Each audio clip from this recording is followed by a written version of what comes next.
এই যে যারা বলেন money can not by happiness, আচ্ছা এখন যেরকম গরম পড়েছে, আপনি যদি চান যে হচ্ছে রান্না করবেন না, একটু খাবার অর্ডার করিয়ে নেবেন, কিংবা একটি শেফ রেখে দিতে পারবেন।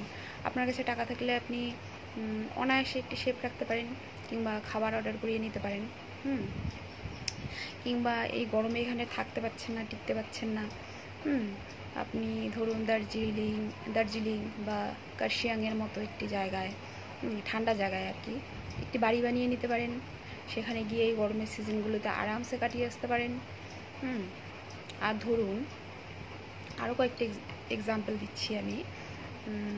ধরুন কারোর হচ্ছে দুটো কিডনি নষ্ট, ঠিক আছে, তার কাছে যদি প্রচুর টাকা থাকে, সে সহজেও না হলে কিছুটা চেষ্টা করলেই একটি হয়তো কিডনি পেয়ে যেতে পারে। কিন্তু আর ধরুন ক্যান্সার পেশেন্ট হয়তো সহজে বাঁচানো যায় না, কিন্তু বাঁচানো না গেলেও আপনার কাছে যদি টাকা থাকে, আপনি কিন্তু চেষ্টা করতে পারবেন, কিছুটা হলেও চেষ্টা করতে পারবেন। আপনার আফসোস থাকবে না যে আমার কাছে টাকা ছিল না বলে আমি হচ্ছে টাকা খরচা করতে পারিনি। আপনার মনে একটি সান্ত্বনা থাকবে যে হচ্ছে আপনি টাকা খরচা করেছেন, আমি আমার প্রিয় ব্যক্তিটির জন্য টাকা খরচা করেছি, কিন্তু হচ্ছে শেষ পর্যন্ত হচ্ছে বাঁচাতে ঠিকই পারিনি, কিন্তু আমার প্রিয় ব্যক্তিটির জন্য আমি যথাসাধ্য চেষ্টা করেছি। আবার অনেক সময় হচ্ছে পেশেন্ট বেঁচেও যায়। আবার এই গরমে অনেকের বাড়িতে এরকমও আছে যে ফ্যান নেই, কিংবা হচ্ছে ওরকম গরমের মধ্যেই কাটাচ্ছে।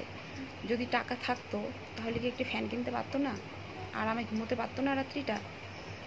আর যেরকম হচ্ছে অনেকে আছে ঠান্ডাতে দেখবেন স্টেশনে কিংবা হচ্ছে রাস্তায় ব্ল্যাঙ্কেট ছাড়াই হচ্ছে পড়ে আছে। তো ওদের যদি টাকা থাকতো, ওরা কি হচ্ছে ফুটপাতে কিংবা হচ্ছে স্টেশনে ওরকমভাবে পড়ে থাকতো? ওরা কি বাড়ি বানিয়ে আরামসে ব্ল্যাঙ্কেট দিয়ে থাকতে পারতো না?